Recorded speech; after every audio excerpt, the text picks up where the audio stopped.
Honorer di Indonesia masih ada karena beberapa alasan utama, keterbatasan anggaran pemerintah. Pemerintah seringkali memiliki anggaran yang terbatas untuk merekrut pegawai negeri sipil, PNS, dalam jumlah yang cukup untuk memenuhi kebutuhan tenaga kerja di sektor publik. Oleh karena itu, mereka mengandalkan tenaga honorer untuk mengisi kekurangan tersebut. Kebutuhan tenaga kerja yang mendadak, seringkali ada kebutuhan mendadak atau sementara untuk tenaga kerja tambahan, seperti dalam situasi proyek khusus, acara tertentu, atau peningkatan beban kerja yang sementara. Tenaga honorer dapat direkrut dengan cepat dan fleksibel untuk mengatasi kebutuhan ini tanpa melalui proses rekrutmen yang panjang dan birokratis. Prosedur rekrutmen yang panjang dan ketat.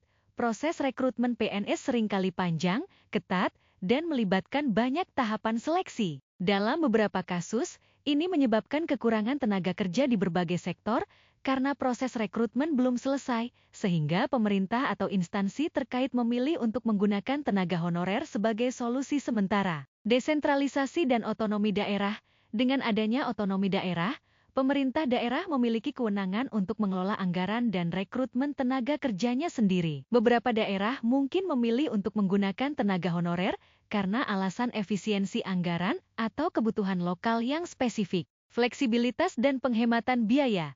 Tenaga honorer biasanya memiliki biaya yang lebih rendah dibandingkan dengan PNS, baik dari segi gaji, tunjangan, maupun biaya pensiun. Hal ini membuat mereka menjadi pilihan yang lebih ekonomis bagi pemerintah atau instansi yang memiliki keterbatasan anggaran. Kurangnya pengawasan dan regulasi yang ketat.